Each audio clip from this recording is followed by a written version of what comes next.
இங்க நம்ம ராகி பாத்தீங்கன்னா அரை கப் அளவுக்கு எடுத்திருக்கோம். அதே போல தினையும் பாத்தீங்கன்னா அரை கப் அளவு எடுத்திருக்கோம். நமக்கு அரை கப் தேவை போதும். இல்ல உங்களுக்கு ஒவ்வொரு கப் எடுக்கிறதா இருந்தா ஈக்குவல் ரேஷியோல எடுத்துக்கோங்க. சப்போஸ் ஒரு கப் ராகி எடுத்தீங்கன்னா ஒரு கப் திணை எடுத்துக்கோங்க. இப்போ இங்க நம்ம ஒரு பவுல் எடுத்திருக்கோங்க. இதுல முதல்ல ராகி அரை கப் அளவுக்கு சேர்த்திடலாம். அடுத்ததா திணையும் பாத்தீங்கன்னா அரை கப் அளவு சேர்த்திடலாம். இங்க திணை பாத்தீங்கன்னா நான் வந்து தோல் நீக்கிய திணை தான் எடுத்திருக்கேன். தவிடு இல்லாத திணையா எடுத்திருக்கேன் நான். இப்போ இதில் ரெண்டையும் நல்லா கலந்து விட்டு தண்ணி விட்டு ஓவர் நைட் ஒரு 8 மணி நேரம் போல ஊற விடணும். இப்போ நம்ம இதுல தண்ணியை விட்டுடலாங்க. 2 தண்ணி களைஞ்சு விட்டுட்டு ஒரு 8 மணி நேரம் போல ஊறட்டும். இப்போ இந்த தினையும் ராகியும் பாத்தீங்கன்னா ஓவர் நைட் ஊறி இருக்கு. நல்ல ஒரு 8 மணி நேரத்துக்கு மேலவே ஊறிடுச்சுங்க. இப்போ இதை வந்து நம்ம வந்து அரை கப் அளவு எடுத்திருக்கோம். அப்ப மொத்தமா ஒரு கப் அளவுக்கு தண்ணி சேர்த்து நல்லா அரைச்சுக்கணும். ஃபர்ஸ்ட் இந்த தண்ணி எல்லாம் சுத்தமா இல்லாம வடிச்சிட்டு ஒரு விப் பண்ணிட்டு பல்ஸ் மோட் கொடுத்துட்டு அதுக்கப்புறம் தண்ணி சேர்த்திக்கோங்க. எடுத்த உடனே தண்ணி சேர்த்தணும் அப்படின்னா உங்களுக்கு அரைப்பட கொஞ்சம் கஷ்டமா இருக்கும். இப்போ நம்ம முதல் மிக்சர் ஜார்ல தினையும் ராகியும் சேர்த்திடலாங்க. இப்போ இதுக்கு தேவையான அளவு உப்பு நம்ம சேர்த்திடலாம். இப்போ இத பல்ஸ் மோட்ல அரைச்சிட்டு வந்துடலாங்க. இப்போ நம்ம தண்ணி எதுவும் சேர்க்காம பல்ஸ் மோட்ல அரைச்சிட்டு வந்திருக்கோம். இப்போ இதுல நம்ம தண்ணி சேர்த்து அரைச்சிக்கலாங்க. எடுத்த உடனே தண்ணி சேர்த்தனோம்னா நமக்கு அரைப்படுறது கொஞ்சம் டைம் எடுக்கும். அதனாலதான் இப்போ இது நல்ல ஒரு ஃபைன் பேஸ்டா கூடுமானம் மட்டும் அரைச்சிட்டு வந்துடலாம். இப்போ இங்கே நம்ம ஒரு பேன் வச்சிருக்கோங்க. அதுல 1 டேபிள் ஸ்பூன் அளவுக்கு எண்ணெய் சேர்த்திக்கலாம். தேங்காய் எண்ணெய் சேர்த்திங்கன்னா ரொம்பவே சூப்பரா இருக்கும். இப்போ எண்ணெய் சூடானதும் 1 டீஸ்பூன் போல கடுகு சேர்த்திடலாம்.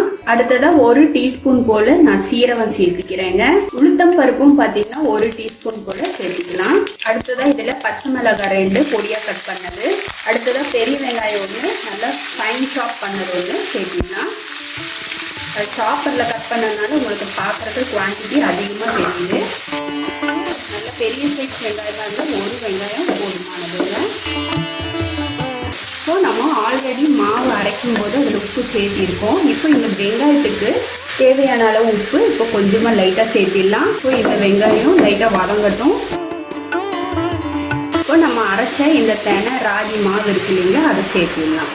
இப்போ இந்த ஸ்டேஜ்ல ஃப்ளேமை வந்து நல்லாவே சிம் பண்ணிக்கோங்க, ஏன்னா அடி பிடிச்சிக்கும். அதனால இப்போ இது எல்லாத்தையுமே நல்லா கட்டிப்பட கலந்து விட்டுறலாம். அதாவது இந்த சப்பாத்தி பதம் வரும் இல்லைங்களா, அந்த அளவுக்கு பேன்ல ஒட்டாதிக்கு வர்ற அளவுக்கு கலந்து விட்டுறலாம்.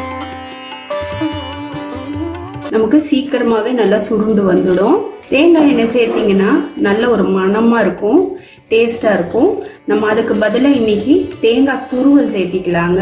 இதை நல்லா கலந்து விட்டுட்டு நல்லா இது போல திருப்பி விட்டுடலாம்.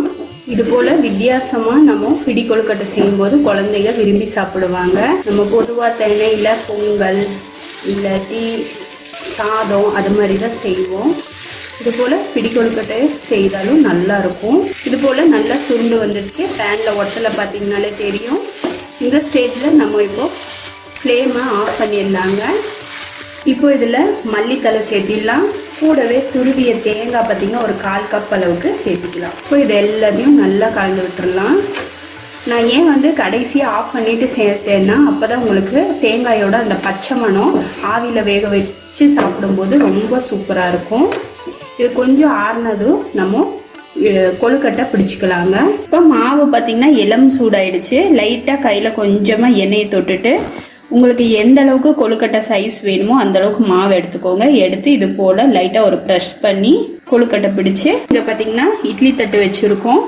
இதில் நம்ம ப்ளேஸ் பண்ணி வேக வச்சு எடுக்கலாம். அவ்வளோதாங்க.